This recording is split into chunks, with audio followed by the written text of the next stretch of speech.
This is MFR Off-Road Rider back with another video. I'm down at the river bar today checking out, we got 2 inches plus yesterday and it's supposed to rain again. As you can see, it's coming. I thought I better get down here and get a video in, and before it rains, looks like it's coming.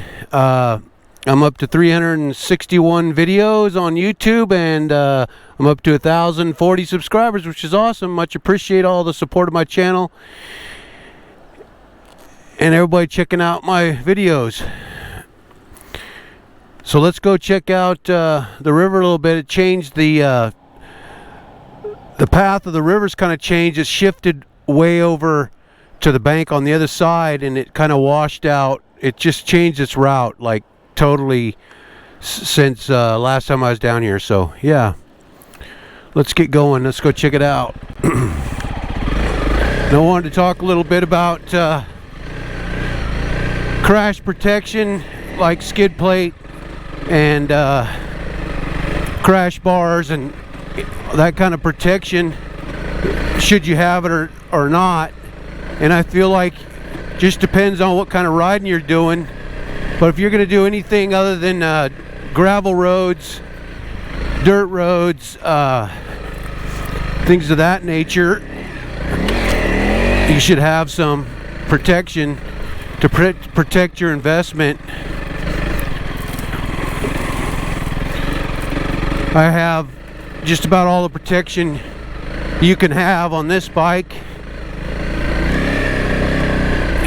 Yeah, it can get expensive, but I feel like it's worth the investment just to protect your bike, your engine, cases, things like that.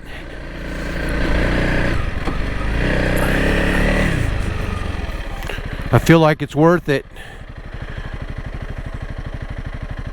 Initially the cost might be a little high, you know, all the mods and stuff, but it's just a peace of mind, you know, if you're going somewhere where it's a little sketchy, you can know that if you drop it or whatever, you're gonna be able to not have too much damage.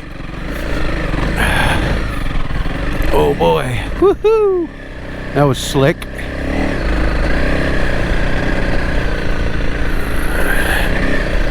Silt's pretty soft. Oh. I even have my rear brake. Oh, yikes. I even have protection on my rear brake.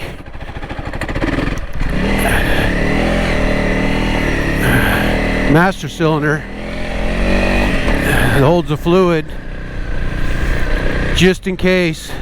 You never know when you're going to drop it. Sharp rock will hit it or whatever. It's pretty slick right here. I gotta get up. I gotta get back up away from the edge here.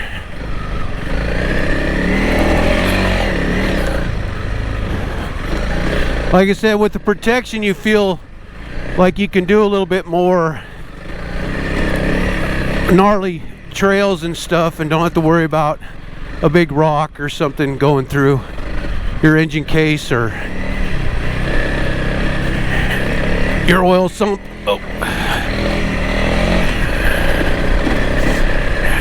I feel like if you don't have the protection, you have to pick your lines and go a little bit slower than you would if you had the skid plate and the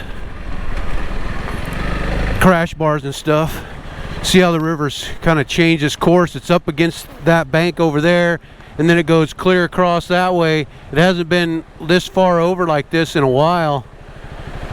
I think that's the reason that they do the gravel removal, is to try to control the main channel of the river. But when the water comes up, the river kind of gets its mind of its own and makes its own path, or takes the path of less resistance. It's pretty soft. This almost washed out here too. Let's go check out the other side.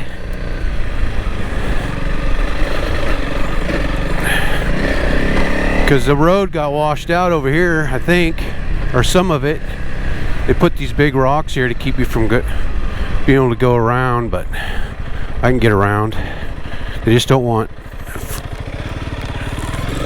four-wheelers or cars and trucks going through here.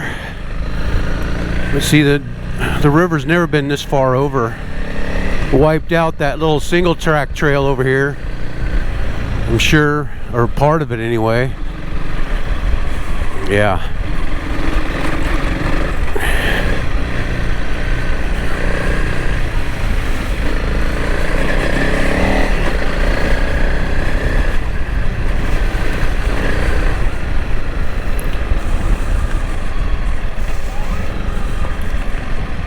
But like I said, I think my personal opinion on the protection is it's a good thing to have, just in case. I mean, it doesn't hurt to put it on. Yeah, you get a little more weight but to your bike, but if you start out with a lighter bike, all the protection is not going to make that big a deal, I feel.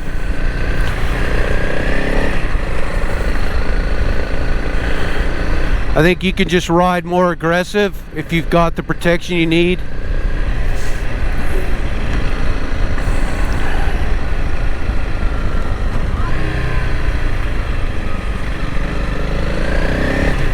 Let's go check out this end now. I don't know if it changed much at all. Well, a little bit, not much. We're supposed to get another ½ inch today. I thought it was going to be raining before now. I was waiting to see what the weather was going to do, but yeah, you just never know.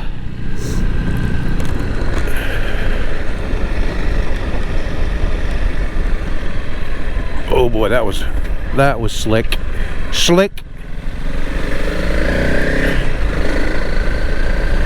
I don't even think we can get through here anymore. I think the river's pretty much changed its course, pretty much. I could have got through here. Oh boy.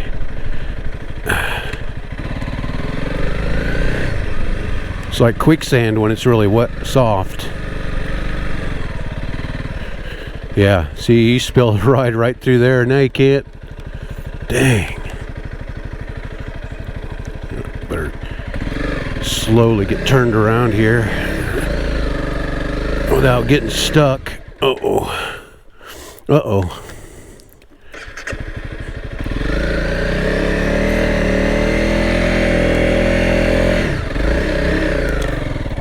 Uh-oh.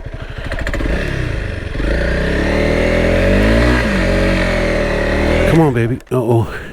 Uh-oh. We got buried in this mud. Oh, shit.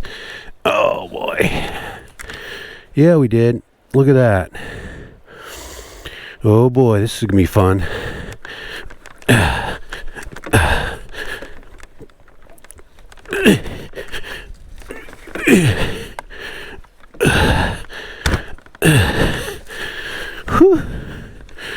It's like quicksand.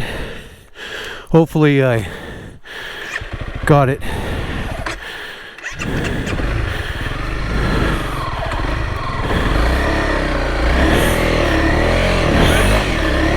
Come on. Should have never come down here. Oh boy. It's like quicksand when there's a lot of moisture. Whew. See, it wasn't too bad there, but oh boy, now I gotta get it out of here. All right, so you don't get to hear my heavy breathing. I'm gonna shut this off for now until I get it out. Woo. All right, guys, I got it out. Breathing pretty hard, but should have never stopped and shouldn't have turned over into that deeper stuff. Should have stayed down here where it's a little more hard packed and there's some gravel underneath. That was like quicksand, but I got out with a lot of huffing and puffing and lifting and dragging. I just drug the rear tire out of the big hole I made. So now I'm back on Firm ground, yeah. Yeah, that was kind of dumb on my part. Should have been more cautious on that part of it, being as I was by myself.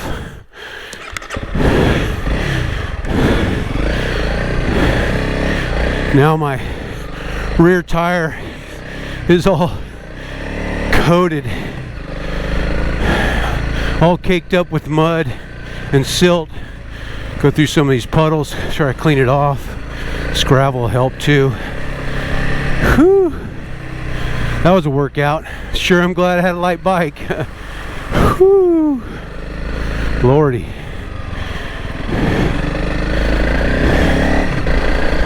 See, sometimes that's what gets you in trouble too, is if you got confidence you can get in and out of stuff that you take maybe a little more chance in certain areas than maybe you should. You know, like I should have stopped before I got to the end, and I should have turned to the right instead of the left, because it's deeper silt and mud and full of water, almost like quicksand. And then you start throttling out, and then you get yourself in a mess like that, like I did.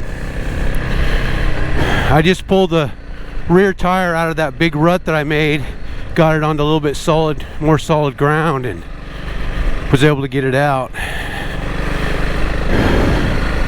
That was close.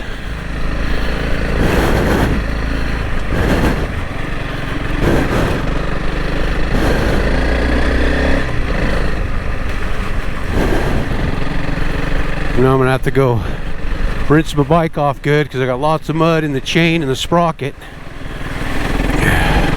Well, that's part of off-roading, right? That's what you do. See, like if I hadn't had the confidence in the bike, I probably wouldn't have even gone that far, but I've kind of built up my confidence, so I will try and do stuff like that, which that was a mistake on my part. I should have never done that, but not by myself. Uh-oh. I think I need a straighter angle here, or straighter shot at this. Maybe I'll go through here instead. Let's go through here. It's a little wider. There we go.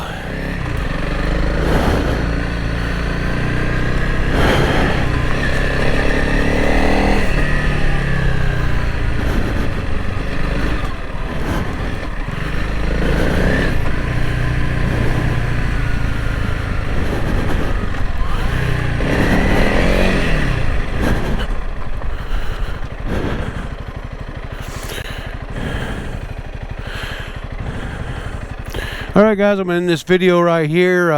Just wanted to get out and do a quick one. Luckily I avoided the rain, but it is coming. And talk a little bit about crash protection versus no crash protection. Just depends on the type of riding you do, and if you don't mind paying for broken parts and fairings and stuff if you happen to drop it and break something. So yeah. And hit that like, subscribe, and that notification bell for the release of my next video, which is on Saturdays or Sundays. And yeah, this is MFR Off-Road Rider. See you on the next one. Later.